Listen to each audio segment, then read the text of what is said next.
चौथा अध्याय। आज हम मरकुस रचित सुसमाचार उसका चौथा अध्याय का अध्ययन करेंगे। चौथे अध्याय में हम देखते हैं कि मसीह के प्रचार कार्य में दृष्टांतों का बहुत प्रयोग हुआ है। यीशु ने दृष्टांतों का प्रयोग क्यों किया, इस विषय में विचार करने पर प्राय एक चूक हो जाती है। दृष्टांतों के उपयोग में सत्य को छुपाने का उद्देश्य निहित नहीं है। उसका वास्तविक उद्देश्य यह है कि उनके द्वारा सत्य को दर्शाया जाए। प्राय ऐसा होता है कि सुनते सुनते श्रोता ऊब जाता है और सीधी शिक्षा को समझ नहीं पाता। श्रोताओं का ध्यान आकर्षित करने में असफल होने लगता है। ध्यान को केंद्रित करने की एकमात्र विधि है कि श्रोताओं को जीवंत उदाहरण सुनाए जाए। हम सब जीवन और जीवन से संबंधित विषयों में अत्यधिक रुचि रखते हैं। जो ही आप कहानी सुनाना आरंभ करते हैं, श्रोतागण तुरंत सचेत होकर सुनने लगते हैं और इस प्रकार आप बड़ी चतुराई से सत्य उन तक पहुंचा देते हैं। यीशु द्वारा कहे गए प्रत्येक दृष्टांत में कुछ सत्य निहित होता था, एक ऐसा सत्य जो श्रोता समझ न पाए। इसलिए यीशु ने दृष्टांतों द्वारा प्रचार करने की पद्धति अपनाई कि सत्य को श्रोताओं तक पहुंचाया जाए। कुछ दृष्टांत जिन्हें श्रोता समझ पाए, बहुत ही अच्छी प्रकार वे समझे। कुछ दृष्टांतों को जब फरीसी समझ गए तो वे क्रोध से भर गए। अरे, ये तो हम पर वार करता है, उन्होंने कहा। और यह सत्य है कि अधिकांश दृष्टांत फरीसियों को लक्ष्य बनाकर ही यीशु ने कहे थे। कभी ऐसा भी होता था कि उनकी विषय वस्तु श्रोताओं के सिर के ऊपर से निकल जाती थी। जब वह अपने शिष्यों को समझाता था तब वे कहते थे, प्रभु, आपके कहने का क्या अर्थ है? प्राय वे तभी पूछते थे जब यीशु उनके साथ अकेला होता था। यीशु ने कहा कि स्वर्ग के राज्य के दृष्टांत समस्त दृष्टांतों की कुंजी है। हमने मत्ती के सुसमाचार के अध्याय 13 में से देखा है। यहाँ मरकुस हमें यह बताता है जिसे मत्ती ने अपने सुसमाचार वृत्तांत में छोड़ दिया था। पहली आयत, वह फिर झील के किनारे उपदेश देने लगा और ऐसी बड़ी भीड़ उसके पास इकट्ठी हो गई कि वह झील में एक नाव पर चढ़कर बैठ गया और सारी भीड़ भूमि पर झील के किनारे खड़ी रही। पिछले अध्याय में हमने देखा था कि जन समूह उस पर गिरा जाता था, इसलिए यीशु को नाव में सवार होना पड़ा था। किसी ने यह जान लिया था कि यीशु के स्पर्श मात्र से ही रोग दूर हो जाते हैं, तो जन समूह उस स्पर्श करने की चेष्टा में उसे लगभग दबा ही डाल रहा था, क्योंकि उसने बहुतों को चंगा किया था। इसलिए जितने लोग रोग से ग्रसित थे उसे छूने के लिए उस पर गिरे पड़ते थे। इस प्रकार ये एक सामान्य अभ्यास होता जा रहा था कि चंगाई हेतु किसी न किसी प्रकार यीशु का स्पर्श किया जाए। आप कल्पना कर सकते हैं कि एक सीमा ऐसी आती है कि इस धक्का मुक्की से आप दुखी हो जाते हैं। जन समूह की संख्या का अनुमान लगाया जाए तो लिखा है कि सागर की दूसरी ओर 5000 पुरुषों के अतिरिक्त स्त्रियां एवं बच्चे भी थे। यदि एक पुरुष पर एक स्त्री और एक बच्चा माना जाए तो 15,000 व्यक्ति होते हैं। इसलिए यीशु ने संबोधित करने के लिए एक नाव पर चढ़कर उनसे कुछ दूर जाकर प्रचार करने लगा। अब वह उनकी धक्का मुक्की से सुरक्षित था। जन समूह अब किनारे पर ही था और वह उन्हें दृष्टांतों में बहुत सी बातें सिखाने लगा और अपने उपदेश में उनसे कहा, सुनो, देखो, एक बोने वाला बीज बोने के लिए निकला और बोते समय कुछ तो मार्ग के किनारे गिरा और पक्षियों ने आकर उसे चुग लिया, और कुछ पथरीली भूमि पर गिरे जहां उसको बहुत मिट्टी न मिली। गहरी मिट्टी न मिलने के कारण जल्द उग गए, और जब सूर्य निकला तो जल गया और जड़ न पकड़ने के कारण सूख गए।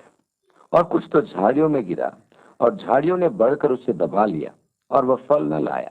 परंतु कुछ अच्छी भूमि पर गिरा और वह उगा और बढ़कर फलवंत हुआ, और कोई 30 गुना, कोई 60 गुना, कोई 100 गुना फल लाए।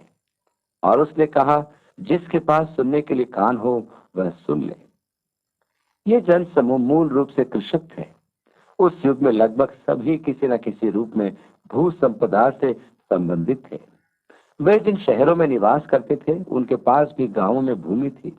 उनके अपने अपने पत्थरों के मकान भी थे जिनके कंगूरे निकले हुए थे। वे ग्रीष्म काल में शहर से बाहर गांवों में खेती करने आते थे और लवनी के पश्चात शीतकाल में पुनः नगर में आ जाते थे। अतः यीशु द्वारा बीज का दृष्टांत सबकी समझ में आ सकता था। बीज के उगने की प्रत्येक परिस्थिति से वे परिचित थे, क्योंकि वे खेती बाड़ी से और भूमि की अवस्थाओं से भली भांति परिचित थे। मैंने एक बार एक समाज शास्त्री का भाषण सुना जो अमेरिका के सामाजिक परिवर्तनों के बारे में बता रहा था। वो बता रहा था कि अमेरिका किस प्रकार कृषक समाज से औद्योगिक समाज में परिवर्तित हो गया है। वह इस परिवर्तन के प्रभावों का भी विवेचन कर रहा था जो समाज पर, परिवारों पर और संतानों के प्रति माता पिता के स्वभाव पर पड़ा। कृषक समाज में संतानोत्पत्ति को बढ़ावा दिया जाता है क्योंकि एक कृषक की संतान का मूल्य 18 वर्ष की आयु में $10,000 का श्रमिक होता है। वे जीवन के क्रियाकलापों को शीघ्र ही सीख लेते हैं। वे ट्रैक्टर चलाना सीखते हैं, हल चलाना सीखते हैं, वे फसल काटने के यंत्र का उपयोग सीखते हैं। उस समाज में संतान को एक आशीष के रूप में देखा जाता है क्योंकि वह संपत्ति मानी जाती है। पुत्र प्राप्ति को अधिक महत्व दिया जाता है क्योंकि वे परिश्रम के लिए उपयुक्त होते हैं। यही कारण था कि उनके परिवार बड़े होते थे, अर्थात उनके पास अनेक संतानें होती थी। अब जब औद्योगिकरण हो गया तो उनके विचार में भी परिवर्तन आया जिसका गहन अध्ययन का प्रभाव समाज में पड़ा। कृषि समाज के विपरीत उद्योग समाज में संतान को हानि के रूप में देखा जाता है। यहाँ अनुमान लगाया जाता है कि संतान की 18 वर्ष तक की आयु में देख रेख का व्यय लगभग $60,000 है।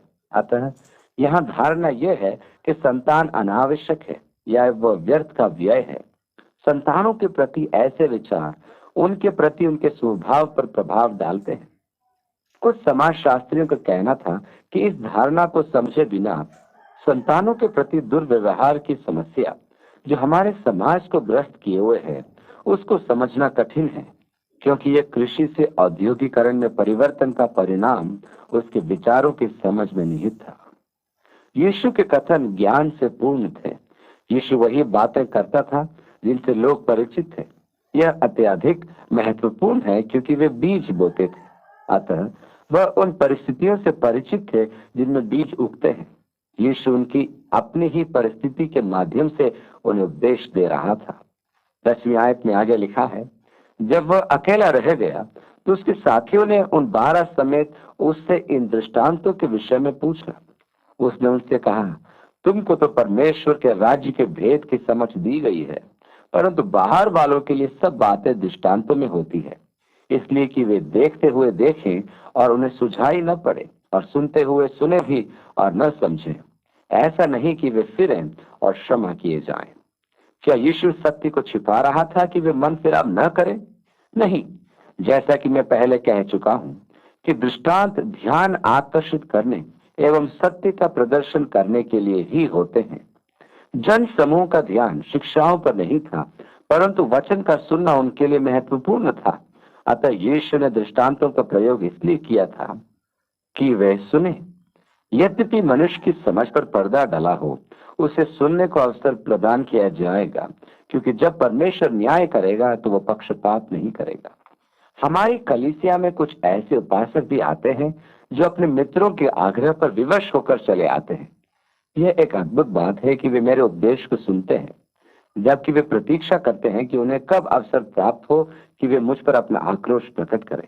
वे संदेश नहीं सुनते, वरन मेरी भूल को पकड़ने और मतभेद प्रकट करने के लिए ध्यान लगाते हैं, ताकि कहें मैं अब वहां कभी नहीं जाऊंगा। वे वास्तव में सुनते नहीं हैं, और सत्य तो यह है कि वे सुनना ही नहीं चाहते हैं। 13वीं आयत में आगे लिखा है, फिर उसने उनसे कहा कि क्या तुम ये दृष्टांत नहीं समझते? तो फिर और सब दृष्टांतों को क्यों कर समझोगे? यीशु यहाँ मर्म की बात बताता है कि दृष्टांतों में एक व्याख्यात्मक रूपता होती है। यही दृष्टांतों की कुंजी है, अर्थात वचन, जिसे बीज कहा गया है। इसलिए यीशु ने पूछा, क्या तुम ये दृष्टांत नहीं समझते? तो फिर और सब दृष्टांतों को क्यों कर समझोगे? अतः यीशु ने व्याख्यात्मक समरूपता समझाता है कि जब भी बीज का उल्लेख होगा उसका अर्थ वचन से ही होगा। 14वीं आयत में आगे, बोने वाला वचन बोता है जो मार्ग के किनारे हैं जहां वचन बोया जाता है। ये वे हैं कि जब उन्होंने सुना तो शैतान तुरंत आकर वचन को जो उनमें बोया गया था उठा ले जाता है। बीज को जो उठा ले जाते हैं वो शैतान है। वचन को अंकुरित होने का अवसर भी नहीं मिलता है। 16वीं आयत में आगे, और वैसे ही जो पथरीली भूमि पर बोए जाते हैं ये वे हैं कि जो वचन को सुनकर तुरंत आनंद से ग्रहण कर लेते हैं, परंतु अपने भीतर जड़ न रखने के कारण वे थोड़े ही दिनों के लिए रहते हैं। इसके बाद जब वचन के कारण उन पर क्लेश या उपद्रव होता है तो वे तुरंत ठोकर खाते हैं। और जो झाड़ियों में गए ये वे हैं जिन्होंने वचन सुना और संसार की चिंता और धन का धोखा और वस्तुओं का लोभ उनमें समाकर वचन को दबा देता है और वह निष्फल रह जाता है। और जो अच्छी भूमि में बोए गए ये वे हैं जो वचन सुनकर ग्रहण करते और फल लाते हैं, कोई 30 गुना, कोई 60 गुना और 100 गुना। इस दृष्टांत का अर्थ है कि परमेश्वर का वचन किस प्रकार भिन्न भिन्न व्यक्तियों के मन में फलता है। कुछ के मन विरोधी होते हैं, अतः सुनकर भी वचन फलता ही नहीं, उसे जड़ पकड़ने का अवसर ही नहीं मिलता है, क्योंकि शैतान उसे उठा ले जाता है। कुछ हैं जो वचन सुनकर उत्तेजित हो जाते हैं, तुरंत ही वचन को ग्रहण कर लेते हैं। हम ऐसे व्यक्तियों को प्राय देखते हैं, परंतु कठिन परिस्थितियों में, परीक्षा और प्रलोभनों में वे विस्थापित हो जाते हैं, क्योंकि वचन उनके मन की गहराइयों में नहीं उतरा है। यह एक भावनात्मक अनुभव है जहां वचन को जड़ जमाने को स्थान नहीं मिलता है।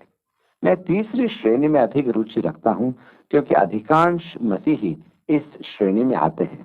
वे वचन को सुनते हैं, ग्रहण करते हैं, पोषित करते हैं, परंतु सांसारिक लालसाएं, धन का लोभ और सांसारिक चिंताएं उसे दबा देती है और वह फलवंत नहीं होता है। यह परमेश्वर की इच्छा है कि प्रत्येक मसीही अनेक फल लाए कि पिता की महिमा हो। यूहन्ना रचित सुसमाचार उसके 15वें अध्याय की 8वीं आयत में लिखा है, मेरे पिता की महिमा इसी से होती है कि तुम बहुत से फल लाओ, तब ही तुम मेरे चेले ठहरोगे। परंतु अनेक अवसरों पर मनुष्य के कार्य बाधित किए जाते हैं या सीमित हो जाते हैं और उनका जीवन परमेश्वर के राज्य के निमित्त फलदायी नहीं होता है, क्योंकि उनके हृदय परमेश्वर से दूर हैं। वे प्रभु के साथ साथ संसार से भी प्रेम करते हैं। अतः सांसारिकता वचन को दबा देती है और वचन फलवंत नहीं होता, और वे परमेश्वर की महिमा के लिए आवश्यक उपलब्धि प्राप्त नहीं कर पाते। आज के संसार में न्यायोचित प्राथमिकताएं निर्धारित करना सबसे कठिन कार्य है। आज संस्कृति एवं समाज के दबाव के कारण परमेश्वर की धार्मिकता एवं उसके राज्य की खोज को प्राथमिकता देना अत्यधिक कठिन है, क्योंकि संसार भौतिक लालसाओं से तृप्त है। मेरे जीवन में इस दृष्टांत का यही भाग सबसे महत्वपूर्ण है और मुझे इसी पर सबसे अधिक मनन करना है। यीशु ने अपने शिष्यों से कहा कि उन्होंने उससे नहीं अपितु उसने उन्हें चुना है और अभिषेक किया है। वे उसके शिष्य हैं और वे अनेक फल लाएं और उनके फल स्थायी हों। मेरे जीवन का यह एक महत्वपूर्ण लक्ष्य है कि मेरे फल स्थायी हों। ये वे हैं जो वचन सुनकर ग्रहण करते और फल लाते हैं। कोई 30 गुना, कोई 60 गुना और कोई 100 गुना फल लाता है। और उसने उनसे कहा, क्या दिए को इसलिए जलाते हैं कि पैमाने या खाल के नीचे रखा जाए? क्या इसलिए नहीं कि दीवट पर रखा जाए? क्योंकि कोई वस्तु छिपी नहीं, परंतु इसलिए कि प्रकट हो जाए, और न कुछ गुप्त है पर इसलिए कि प्रकट हो जाए। यदि किसी के सुनने के कान हो तो सुन ले। यीशु अपने उपदेशों में बार बार एक ही बात कहता है कि जिसके कान हो वह सुन ले, अर्थात जब तक कि पवित्र आत्मा सुनने के लिए हमारे कान नहीं खोलेगा तब तक वे हमारे कान नहीं होंगे। प्राकृतिक मनुष्य आत्मिक बातों का न तो अंतग्रहण कर पाता है और न ही समझ पाता है, क्योंकि उनकी अनुभूति आत्मा द्वारा की जाती है। प्रकाशित वाक्य की संपूर्ण पुस्तक में यीशु बार बार कहता है कि मनुष्य सुने कि आत्मा कलीसिया से क्या कहता है। मसीह जगत की ज्योति है। ज्योति अंधकार दूर करने के लिए होती है, न कि ढक कर रखने के लिए। ज्योति अंधकार को दूर करने के लिए होती है, वह स्वयं के लिए ही नहीं वरन अन्यों को ज्योतिर्मय करने के लिए होती है। 24वीं आयत में लिखा है, फिर उसने उनसे कहा, चौकस रहो कि क्या सुनते हो। मेरा एक मित्र है जिसने असाधारण ढंग से उद्धार को पाया। वह एक शहर में रहता है, वहां उसके 5 अलग अलग व्यापार हैं। वह एक बहुत सफल व्यक्ति है। वह ट्रैवल एजेंसी का मालिक था। वह एक खनिज कंपनी का भी मालिक है। वह अनेक कंपनियों में भी साझेदारी रखता था और बड़े दिन या ईस्टर पर आराधना में उपस्थित होने वालों में से उसकी गिनती थी। उसने एक रात स्वप्न में देखा कि वह एक रोगी शिशु को हाथों में लिए है, जिसके लिए वह प्रार्थना कर रहा है। वह शिशु चंगा हो गया। वह जाग उठा, क्योंकि उसका स्वप्न सजीव था। वो पुनः सो गया। उसने वही स्वप्न 3 बार देखा। सुबह होने पर उसने अपने पास्टर को बुलाकर अपना स्वप्न सुनाया। उसके पास्टर ने कहा कि वह नहीं जानता है कि इसका क्या अर्थ है, परंतु उसे पॉल स्मिथ को अवश्य बुलाना चाहिए। पॉल स्मिथ मेरा भाई थे। उसने पॉल स्मिथ को बुलाया, जिसने उससे बाइबल के विषय में चर्चा की कि बाइबल में प्रार्थना द्वारा चंगाई के अनेक उदाहरण हैं। वो शाम को जब घर लौट रहा था तो उसने ये उचित समझा कि जाते जाते मार्ग में वो अपने ग्राहक को ट्रैक्टर देता जाए, क्योंकि उसे उसकी अत्यधिक आवश्यकता थी। परंतु वो व्यक्ति घर पर नहीं था। अभी वो वहां से उठने वाला ही था कि एक शिशु बगल के कमरे में रोने लगा। उसकी माता उसे लेने कमरे में गई।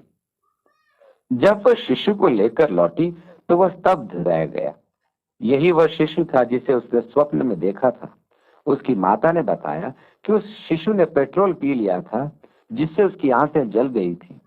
वह शिशु तब तक भूख सहन करता था जब तक कि भूख का दर्द उसकी आंतों के दर्द की सीमा पार न कर जाए। परंतु ज्यों ही उस शिशु के क्षतिग्रस्त पेट में आहार पहुंचता था तो वह शिशु पीड़ा से तड़प उठता था। इसका कोई उपचार नहीं था। उनके पास प्रतीक्षा करने के अतिरिक्त अन्य कोई मार्ग नहीं था, क्योंकि उसके पेट के भीतरी त्वचा समय के साथ ही धीरे धीरे स्वस्थ होती जाएगी। उसकी मां ने कहा उसे भोजन देना ही होगा। वो व्याकुल हो उठी।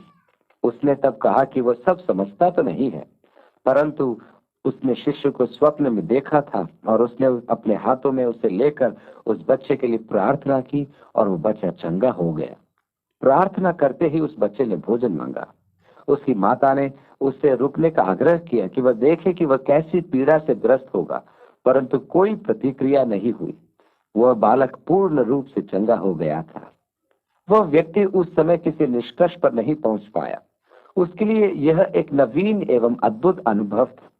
उसने परमेश्वर के वचन पर मनन करना आरंभ कर दिया, मुख्यतः सुसमाचार, वृत्तांत और प्रेरितों के काम की पुस्तक पर। उसने निर्णय लिया कि परमेश्वर उसे सेवा के लिए पुकार रहा है। उसने अपना व्यापार बेच दिया और वह परमेश्वर का वचन पढ़ने चला गया। वह वहां अध्ययन तो करता था, परंतु एक ही आशा से कि स्नातक की उपाधि प्राप्त करके सेवा में प्रवेश करे। उसकी बातें दिन प्रतिदिन उसके कानों में प्रवेश कर रही थी कि सावधान रहो कि क्या सुनते हो। वहां की शिक्षा को सुनने का उस पर इतना गहरा प्रभाव रहा कि वह अपने सहपाठियों के तर्क करते समय धर्मशास्त्र के पद्यांशों को निराधार घोषित करने लगा। अतः वहां की शिक्षाओं से इतना निराश हो गया कि उसने आत्महत्या करने का प्रयास किया, क्योंकि उसका धार्मिक दृष्टिकोण बदल रहा था। वो जो ही रिवॉल्वर का घोड़ा दबाने वाला था कि उसी समय परमेश्वर ने उससे बात की और उसने स्कूल को छोड़ दिया। बिग बेर में एक आराधनालय स्थापित किया और सेवा प्रारंभ कर दी। सावधान रहो कि तुम क्या सुनते हो। 24वीं आयत में आगे लिखा है, जिस नाप से तुम नापते हो उसी से तुम्हारे लिए भी नापा जाएगा। जिस प्रकार मनुष्य करता है उसी प्रकार उसका न्याय भी किया जाएगा। और तुमको अधिक दिया जाएगा, क्योंकि जिसके पास है उसको दिया जाएगा, परंतु जिसके पास नहीं है उससे वह भी जो उसके पास है ले लिया जाएगा। 24वीं आयत में आगे फिर उसने कहा, परमेश्वर का राज्य ऐसा है जैसे कोई मनुष्य भूमि पर बीज छींटे और रात को सोए और दिन को जागे, और वो बीज ऐसे उगे और बढ़े कि वह न जाने। पृथ्वी आप से आप फल लाती है, पहले अंकुर, तब बाले और तब बालों में तैयार दाना, परंतु जब दाना पक जाता है तब वह तुरंत हंसिया लगता है, क्योंकि कटनी आ पहुंची है। प्रभु कहता है कि जब परमेश्वर का वचन बोया जाता है तो आपके मन में उसका अद्भुत एवं अज्ञात विकास होता है। आराधना और बाइबल अध्ययन में आप वचन सुनते हैं जो आपके जीवन में बोया जाता है। जीवन सामान्य प्रतीत होता है। आप सोते हैं, आप जागते हैं, अपना दैनिक क्रियाकलाप करते हैं, परंतु उस बीज का विकास होता रहता है। परमेश्वर का वचन प्रभावी होता जाता है। वचन का संपूर्ण विकास तात्कालिक नहीं होता। यह एक धीमी प्रतिक्रिया है। जैसे पौधे में सर्वप्रथम पत्ते फिर बालें उगती हैं, उसी प्रकार परमेश्वर का वचन मनुष्य के जीवन में प्रभावी होता जाता है और आपका जीवन शने शने परिवर्तित होता जाता है। परमेश्वर के वचन की महिमामय सामर्थ आपके जीवन को प्रत्यक्ष रूप से परिवर्तित करती है और वचन की सामर्थ दिन प्रतिदिन आपके मन में प्रवेश करती जाती है, क्योंकि जो आत्मा में बोता है वो आत्मा में ही काटता है। हम प्राय अधीर एवं अशांत होकर तात्कालिक फल देखना चाहते हैं। हम अपने बीज को जादू की भली भांति कल्पना में बोना चाहते हैं कि रात को बोएं और सुबह एक पूर्ण विकसित वृक्ष बन जाए कि हम उस पर चढ़कर बैठ जाएं। आत्मिक उन्नति अधिकतर अप्रत्यक्ष होती है।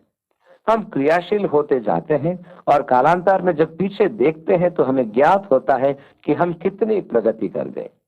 तब हम परमेश्वर के कार्य को समझ पाते हैं। हमें यह आभास भी नहीं होता कि आज हम परमेश्वर के वचन को सुन रहे हैं। आप में धीरे धीरे परिवर्तन आ रहा है। यह दिन प्रतिदिन प्रगति करता है, परंतु उसको प्रत्यक्ष रूप में देखने के लिए एक लंबा समय लगता है, जब जाकर आपको प्रत्यक्ष परिवर्तन दिखाई देता है। और वह कैसा महिमा का समय होता है जब आपके जीवन में इसके फल उत्पन्न होने लगते हैं।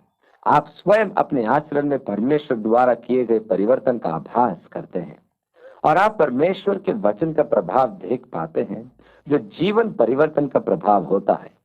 ये ऐसा अचैतन्य प्रभाव होता है कि आपको न तो संघर्ष करना होता है और न श्रम और न ही परिश्रम करना होता है। मैं अब यही करूंगा कि यह कोई कठिन कार्य करने का प्रयास नहीं है, वरन परमेश्वर की आत्मा का मनोरम अबोध कार्य है जो मुझे मसीह के रूप में बनाता है। फिर उसने आगे कहा, हम परमेश्वर के राज्य की उपमा किससे दें और किस दृष्टांत से उसका वर्णन करें।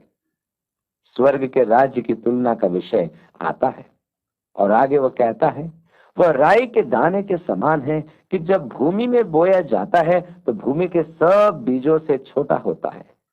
एक छोटा सा दाना सरसों नहीं परंतु राई है जो बहुत छोटा होता है। और आगे लिखा है, परंतु जब बोया जाता है तो उगकर सब साग पात से बड़ा हो जाता है। उनके सब के घरों में बगीचे होते थे जिनमें वे विभिन्न मसाले उगाते थे, जैसे सौंफ, जीरा, राई आदि। यहाँ जरा ध्यान दीजिए, पौधे का विकास कुछ स्वाभाविक सा लगता है और उसकी ऐसी बड़ी डालियां निकलती हैं कि आकाश के पक्षी उसकी छाया में बसेरा कर सकते हैं। राई के पौधे का ऐसा विकास असामान्य है। आकाश के पक्षी का अर्थ है शैतान। मसीही शब्द सर्वप्रथम अंताकिया वासियों द्वारा उन व्यक्तियों के लिए प्रयोग किया गया था जो मसीह का सा स्वभाव रखते थे।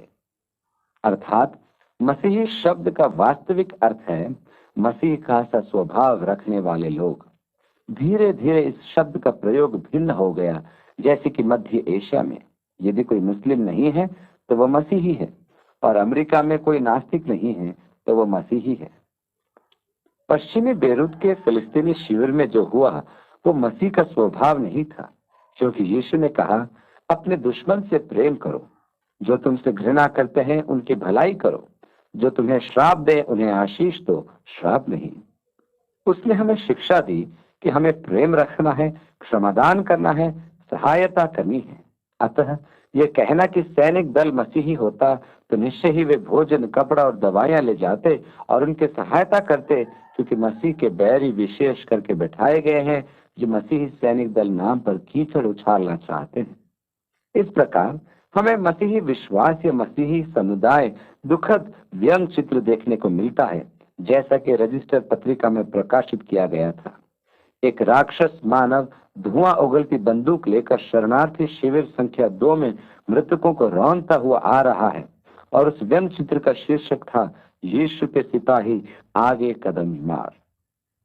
सेंटा एना की यह पत्रिका आप में से हर एक जो मसीह में विश्वास रखते हैं, ये दोषारोपण आपको करती है। वे आपके विश्वास का उपहास कर रहे हैं। परमेश्वर की प्रत्येक सच्ची संतान पर यह निश्चयात्मक आक्रमण है, ये निंदा का कार्य है, ये पक्षपाती आक्रमण है, परंतु वे अपने संघर्ष में निष्पक्षता की चिंता नहीं करते हैं। आज हमें मसीह के स्वरूप होते हुए, उसकी आज्ञाओं का पालन करते हुए उसका अनुसरण करना है। हमें प्रेम रखना है और क्षमादान करना है। संपूर्ण विश्व में मनुष्य के हृदय में यहूदी विरोध की उग्र भावना है। यह कोई नई बात नहीं है, यह तो शताब्दियों से चली आ रही है। मनुष्य कोई बहाना खोजता है कि वह यहूदियों से घृणा करे और उस पर आक्रोश प्रकट करे।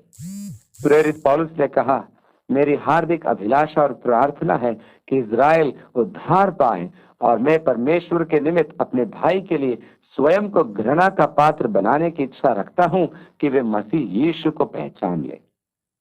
इस व्यक्तित्व में प्रत्येक सच्चे मसीह की भावना को व्यक्त किया गया है, परंतु दुर्भाग्य तो यह है कि मसीहियत और कलीसिया के नाम पर यहूदी सैकड़ों वर्षों से उत्पीड़ित किए जा रहे हैं।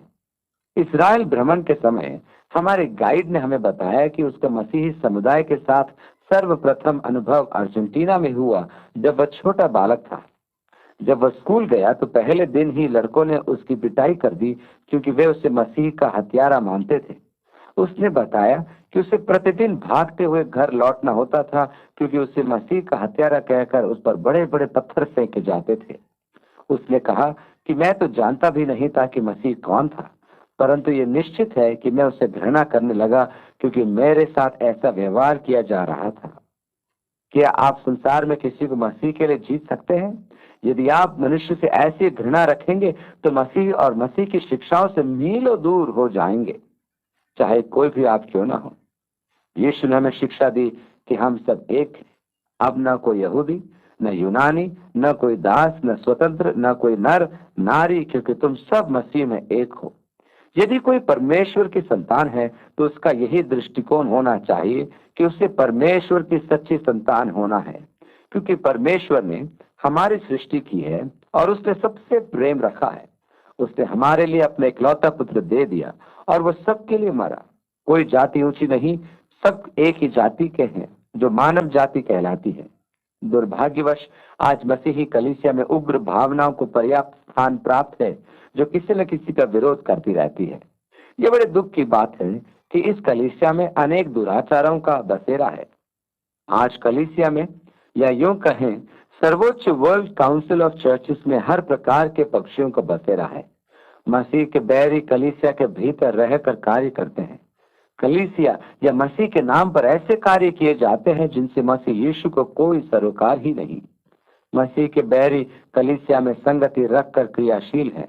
अतः जब राई का दाना उगता है तो सबसे बड़ा पौधा होता है, जिसकी बड़ी बड़ी डालियां निकलती है। आकाश के पक्षी उसकी छाया में बसेरा करते हैं, और वह उन्हें इस प्रकार के बहुत से दृष्टांत दे देकर उनकी समझ के अनुसार वचन सुनाता था, और बिना दृष्टांत कहे उनसे कुछ भी नहीं कहता था, परंतु एकांत में वह अपने निज चेलों को सब बातों का अर्थ बताता था। उसी दिन जब सांझ हुई तो उसने उनसे कहा, आओ हम पार चले। शब्दों पर ध्यान दीजिए, आओ हम पार चले। और वे भीड़ को छोड़कर जैसा वह था वैसा ही उसे नाव पर साथ ले चले, और उसके साथ और भी नावें थी।